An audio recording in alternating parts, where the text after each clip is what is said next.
Um pioneiro da bossa nova que dizia gostar mesmo era de jazz. Um músico criativo que misturou ritmos do Brasil, do Caribe e dos Estados Unidos. Um pianista que deixou a sua marca. Um artista que seguiu produzindo até pouco antes de morrer aos 88 anos. Eu sou o Antônio Mami e esse aqui é o Durma Com Essa, o podcast de notícias do Nexo.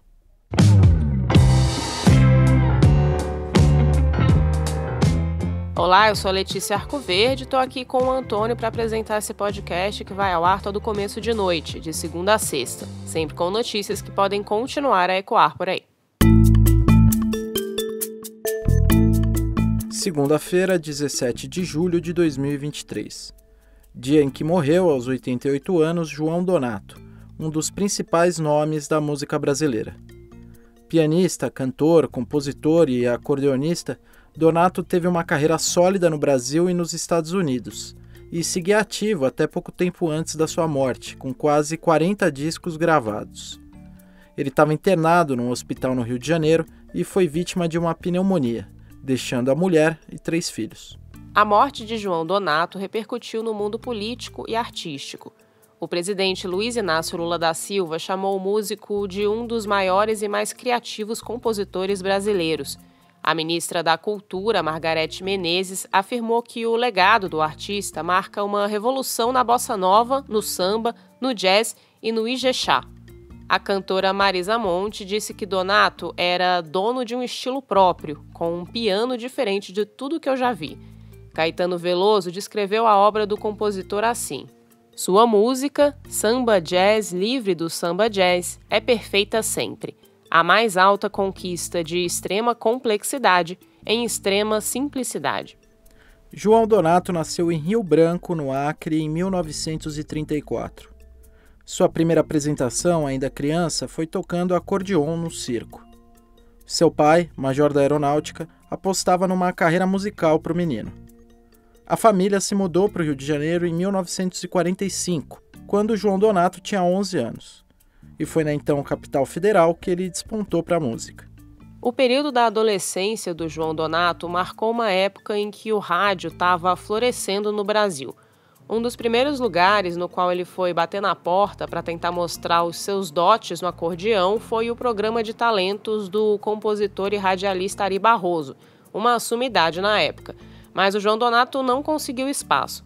Enquanto isso, com a música estrangeira chegando através dos primeiros disc jockeys do país, o João Donato se juntou a um fã-clube que formou alguns talentos do cenário musical carioca, o Sinatra Farney Fan Club, dedicado ao americano Frank Sinatra e ao cantor brasileiro Dick Farney. Os associados do clube tinham que demonstrar os seus talentos e faziam apresentações por ali. Foi lá que Donato conheceu Johnny Alf, entre outros músicos importantes que deslanchariam dali a algum tempo. Nos anos 50, Donato tocava piano em boates, bares e hotéis. Em 1956, ele lançou o seu primeiro disco, Chá Dançante, a convite do amigo Tom Jobim, que era diretor artístico da gravadora Odeon. Também nessa época ele fez amizade com João Gilberto, outro músico que viria a ser um dos principais nomes de um gênero que imprimiria a marca do Brasil no mundo, a bossa nova. Aí o Toninho disse: olha, vem um garoto aí da Bahia parecido com você, falou pra mim. E contaram pro João que ele ia encontrar um cara parecido com ele no Rio. Aí eu tô no ensaio dos Garotos da Lua, quando aparece o João Gilberto pela primeira vez, ele olha pra mim e diz: é mesmo.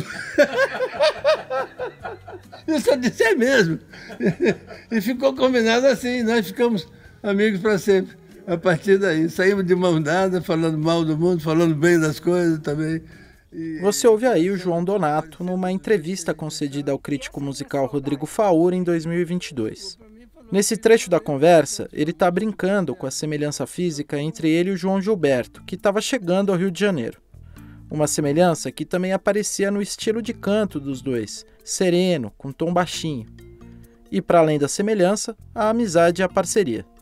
Em 1958, João Gilberto fez a letra de Minha Saudade, uma composição do Donato, e a música se tornou um marco da bossa nova. Minha saudade é saudade de você, que não quis levar de mim e a saudade de você.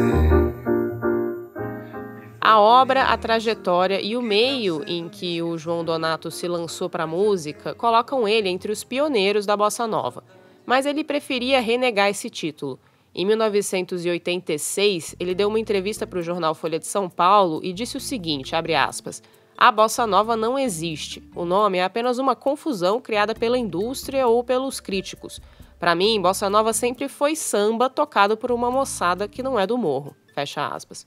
Em 2008, o ano do cinquentenário da bossa nova, ele disse à mesma Folha de São Paulo o seguinte, abre aspas, eu não aguento mais falar de bossa nova, eu gosto de jazz, fecha aspas.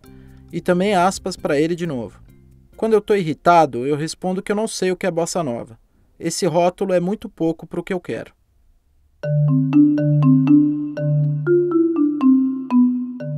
Em 1959, o João Donato foi para os Estados Unidos para tentar a sorte como integrante da Brazilian Boys, banda de músicos brasileiros que fez um certo nome no exterior acompanhando a cantora Carmen Miranda.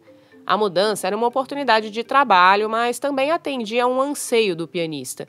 Ele dizia que sentia a sua criatividade presa tocando no Brasil, que sentia pouco espaço para improvisar e que tinha vontade de reproduzir o que ouvia nos discos americanos. Só que chegando em Los Angeles, o João Donato teve uma surpresa. A turma do Brazilian Boys, que apresentava aquela versão mais tipo exportação da música brasileira, achou ele muito americanizado. E assim ele se viu com uma mão na frente e outra atrás, sem dinheiro nem trabalho. O Donato contava que era hóspede de uma pensão onde ficava também o percussionista Armando Pereça, integrante de uma orquestra de músicos cubanos que adaptaram o jazz americano ao ritmo latino. Os dois fizeram amizade e Donato passou anos tocando com colegas caribenhos em cassinos e boates, aprimorando seu estilo ao piano. Quando estourou assim, os Beatles não aguentaram, nem os Beatles aguentaram. Eles passaram para o segundo lugar e a Garota de Ipanema em primeiro. Nunca aconteceu isso no jazz. O jazz, o máximo que vendia era do número 100, número 101, 102. Aí chegou em primeiro lugar. Nunca houve isso no jazz. Você ouve aí um outro trecho da entrevista do João Donato para o Rodrigo Faur. Ele está falando dos anos 60, quando a bossa nova explodiu internacionalmente com o lançamento da versão em inglês de Garota de Ipanema, composta por Tom Jobim e Vinícius de Moraes e cantada por Astrude Gilberto. O disco Getz Gilberto, parceria de João Gilberto com o saxofonista americano Stan Getz, venceu o Grammy competindo contra concorrentes como os Beatles. Donato era um músico brasileiro nos Estados Unidos, na época em que um gênero brasileiro era um sucesso por lá. Mas nesse período, ele já estava se distanciando daquela bossa nova mais convencional a qual os americanos estavam sendo apresentados. O Donato adaptava as sonoridades latinas às suas composições e também passou a fazer experimentações com o jazz, o soul, o funk e o groove. Um marco desse fervor criativo foi o disco A Bad Donato, de 1970.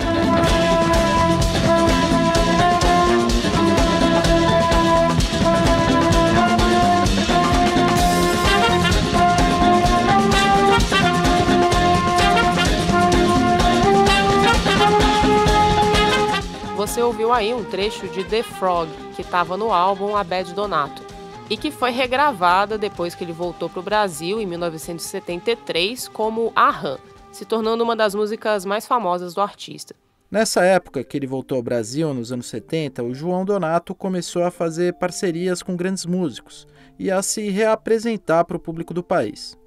Caetano Veloso, Gilberto Gil e Gal Costa foram alguns dos que gravaram as suas composições. Outros grandes sucessos vêm desse período, como Bananeira, Bananeira não sei, bananeira sei lá, a bananeira sei não, a maneira de ver. e Emoriô, os dois de 75.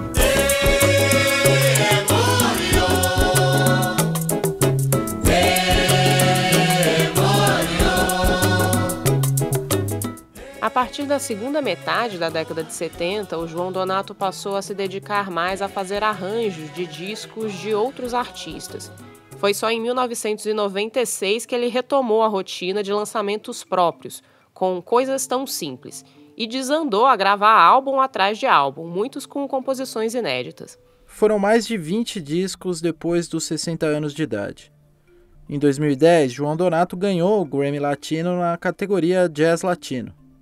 Em 2021, com 86 anos, saiu em turnê pelo Brasil com Jardim Macalé, seu parceiro na gravação de A Síntese do Lance.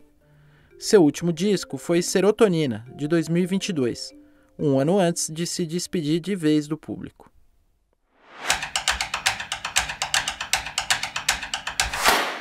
Começou a valer nesta segunda-feira o Desenrola, um programa do governo federal voltado para brasileiros com dívidas atrasadas.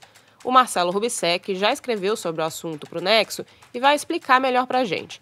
Marcelo, como funciona o Desenrola e o que começa a valer a partir de hoje? O Desenrola Brasil é um programa de renegociação de dívidas lançado pelo governo federal. Basicamente, a ideia é limpar o nome de milhões de brasileiros. E vale dizer que são só dívidas que foram tomadas até o final de 2022, porque senão você teria agora um incentivo para as pessoas se endividarem mais. Essa primeira fase do programa tem duas frentes. A primeira é que quem tem dívidas de até R$100 no banco vai ficar com o nome limpo. Assim, essas pessoas vão poder pegar novos empréstimos. Além disso, quem tem renda mensal de até R$20 mil vai poder renegociar dívidas que tem no banco. E aí os termos dessa negociação vão variar dependendo da instituição. O Desenrola vai ter ainda uma segunda fase a partir de setembro, que vai ser para quem ganha até 2 salários mínimos por mês. Nessa outra etapa, as pessoas vão poder renegociar com desconto dívidas de até R$5 mil, e aí não só com bancos, mas também com outras empresas, como varejistas e companhias de água, luz e gás. Mas a gente só vai saber mais para frente quais empresas vão de fato participar dessa próxima fase. E quais são os objetivos do governo com o Desenrola? Olha, a gente precisa lembrar que a gente teve no Brasil, nos últimos anos, uma explosão do endividamento e da inadimplência, quer dizer, o atraso de dívidas e de contas. Isso principalmente por causa da crise econômica causada pela pandemia, que afetou demais o emprego e a renda da população. Isso sem falar que a gente também teve inflação alta nesses últimos anos. E não é porque a economia agora está indo um pouco melhor que aquelas dívidas de 2 anos atrás vão simplesmente sumir de um dia para o outro. Então, quando o governo tenta diminuir a inadimplência e limpar o nome de muitos brasileiros, isso gera um estímulo de curto prazo no consumo. Então, quem conseguir limpar o nome vai poder agora pegar um crédito aqui para comprar um eletrodoméstico, uma roupa, um celular. Fora que, se as dívidas diminuem, menos dinheiro do mês vai para pagar contas ou prestação. E aí sobra mais para o dia a dia. Então, tem aí um estímulo para a economia. Lembrando que a gente está falando de um momento ruim do varejo, do consumo como um todo e também da indústria. Então o governo está tentando dar um empurrão no consumo. Você pode ler mais sobre o Desenrola no nexojornal.com.br. E que tal ter mais Nexo no seu dia a dia? O nosso jornalismo é financiado pelos nossos assinantes. Você pode se tornar um agora com desconto num link que a gente deixou na descrição desse episódio. Assim você vai além do Durma Com Essa, tem acesso a todo o conteúdo que a gente produz diariamente e ainda recebe nossas newsletters exclusivas. Terminou agora, no domingo, o prazo para que a população faça contribuições para o Plano Plurianual, um documento que deve orientar as políticas públicas do Brasil nos próximos anos. Mais de 1 milhão de pessoas mandaram e votaram propostas por meio de uma plataforma online, o que faz dessa a maior experiência de participação social digital do país. A Mariana Vick escreveu sobre o assunto na Ponto Futuro, editoria do Nexo, que tem a gestão pública entre os temas de cobertura. O Plano Plurianual é uma lei de iniciativa do Presidente da República. Ele estabelece os grandes objetivos e metas dos programas do governo federal a cada 4 anos. É um texto abrangente, que tem o objetivo de orientar o planejamento orçamentário da União durante todo esse período. O plano de agora, que vai durar de 2024 a 2027, recebeu contribuições pela plataforma Brasil Participativo e também em plenárias presenciais. Todas as capitais tiveram encontros que contaram com a presença de ministros de Estado e representantes de movimentos sociais. A participação social na construção desse plano não é exatamente nova. Aconteceu outras vezes nos governos Lula e Dilma Rousseff e em intensidades diferentes em cada mandato. Apesar disso, o processo de agora tem algumas novidades. A primeira é a escala de participantes nas plenárias e votações online, o que tem a ver com a recuperação dos canais de participação do governo federal depois dos governos de Michel Temer e Jair Bolsonaro, que fecharam espaço para a sociedade civil. Outra novidade do plano de agora é a incorporação do chamado orçamento participativo, que foi uma das promessas de Lula na campanha de 2022. A participação é bem-vinda nesse tipo de política pública. Os processos de construção do plano plurianual nos primeiros mandatos de Lula e Dilma contribuíram para democratizar a administração pública federal e aproximaram o texto dos anseios da sociedade. Por outro lado, os aspectos do plano discutidos com a população nessa época foram muito restritos e a participação não continuou nas fases seguintes da lei, o que seria necessário para verificar o cumprimento das sugestões. Agora, uma das críticas que se pode fazer ao plano plurianual é que ele tende a atrair pessoas mais engajadas da sociedade civil e não cidadãos médios. Eu escrevi mais sobre isso lá na Ponto Futuro. O texto da Mariana você lê em nexojornal.com.br/Ponto Futuro. O adeus a João Donato, passando pelo começo do Desenrola Brasil, até chegar na participação popular na definição de políticas públicas dos próximos anos, durma com essa. Com roteiro de Antônio Mami, edição de texto de Letícia Arcoverde, participação de Marcelo Rubissec e Mariana Vick e edição de áudio de Pedro Pastoriz, termina aqui mais um Durma com essa. Até amanhã.